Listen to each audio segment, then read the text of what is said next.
In the annals of human history, there exist tales that chill us to the bone. Join me, dear viewer, as we journey into the heart of darkness, exploring the chilling tales of curses that have haunted humanity for centuries.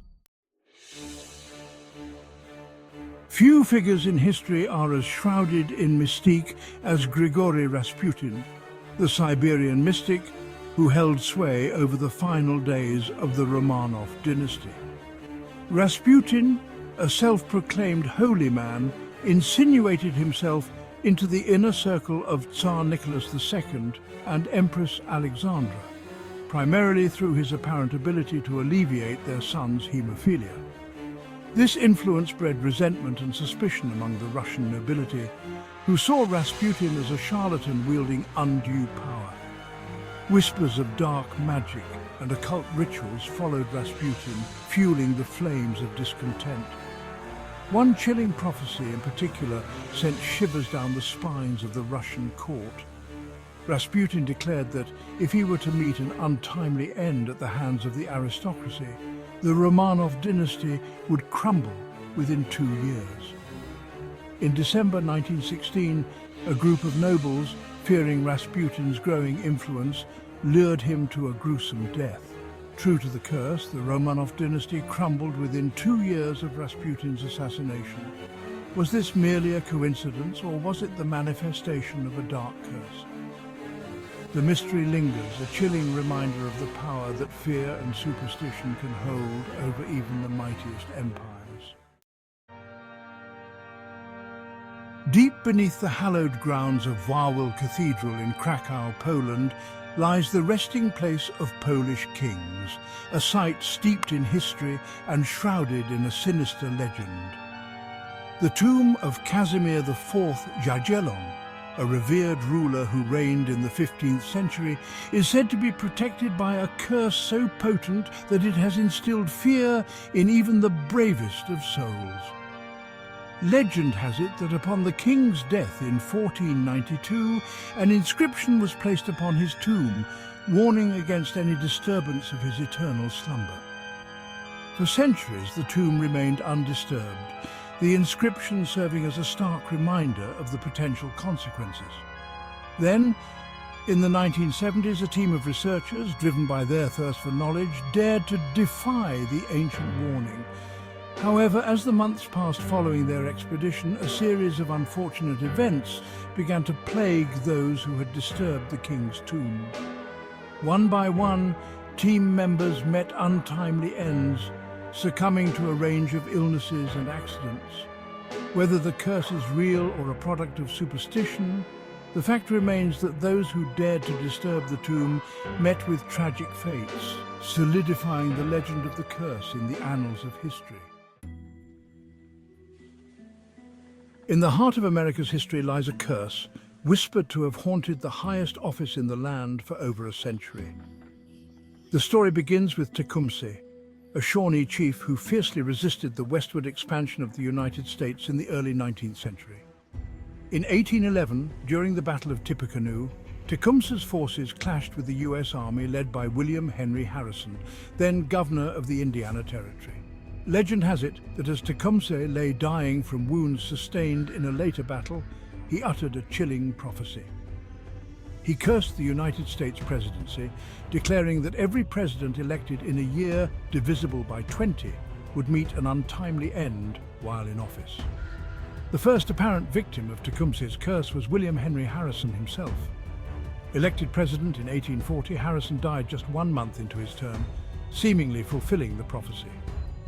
Over the years, presidents elected in years divisible by 20, including Abraham Lincoln in 1860, James A. Garfield in 1880, William McKinley in 1900, Warren G. Harding in 1920, Franklin D. Roosevelt in 1940, and John F. Kennedy in 1960, all met untimely deaths while in office. The pattern is undeniable, a chilling testament to the power of Tecumseh's curse. While skeptics dismiss it as mere coincidence, the eerie consistency of these presidential deaths is difficult to ignore. Is it merely a statistical anomaly? Or is there a darker force at play, a curse echoing through the halls of American power? The question lingers, casting a shadow over the legacy of the presidency and reminding us of the unresolved conflicts that continue to haunt the nation's past. In the vast expanse of the North Atlantic Ocean, there lies a region shrouded in mystery and fear, a place where ships and planes vanish without a trace. This is the Bermuda Triangle, a maritime enigma that has captivated the world for decades. The boundaries of the Bermuda Triangle are loosely defined, typically encompassing an area between Miami, Florida, San Juan, Puerto Rico, and Bermuda. It is within this seemingly innocuous stretch of ocean that countless vessels and aircraft have vanished, defying logical explanation and fueling tales of the paranormal. One of the most famous disappearances was that of Flight 19, a group of 5 US Navy torpedo bombers that vanished without a trace during a training mission in 1945. Despite extensive search efforts, no wreckage was ever found, and the fate of the 5 aircraft and their crews remains a mystery to this day. While scientists and researchers have offered plausible explanations for some of the disappearances, the Bermuda Triangle continues to hold a grip on the human imagination. Is it a place where natural phenomena converge to create a perfect storm of maritime disaster, or is there something more at play, a force beyond our understanding that pulls ships and planes into oblivion? In the annals of history, few organizations have inspired as much fascination and speculation as the Knights Templar, a medieval Christian military order shrouded in secrecy, power, and ultimately tragedy. Founded in the 12th century during the Crusades, the Knights Templar were tasked with protecting Christian pilgrims journeying to the Holy Land.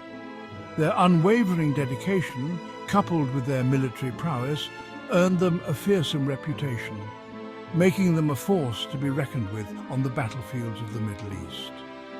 Over time, the Templars amassed vast wealth and influence, establishing a network of financial institutions that stretched across Europe. This wealth, however, proved to be a double-edged sword, attracting envy and suspicion from powerful figures, including King Philip IV of France, who saw the Templars as a threat to his authority. In 1307, King Philip IV, fueled by greed and paranoia, moved against the Templars.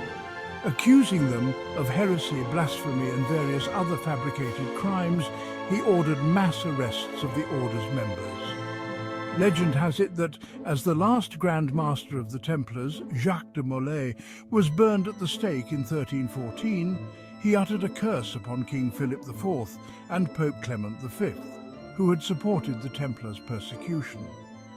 True to the curse, both Philip IV and Clement V died within a year of de Molay's execution, fueling the belief that the Templars' curse was real and their vengeance from beyond the grave complete.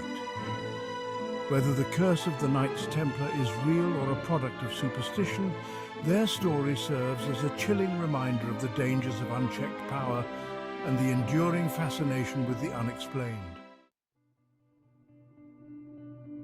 As we emerge from the depths of these chilling tales, we are left to ponder the enduring power of curses and the mysteries that continue to elude our understanding. Perhaps it is this very ambiguity that continues to captivate us, drawing us into the web of these ancient tales and reminding us of the limits of our knowledge and the vastness of the mysteries that surround us.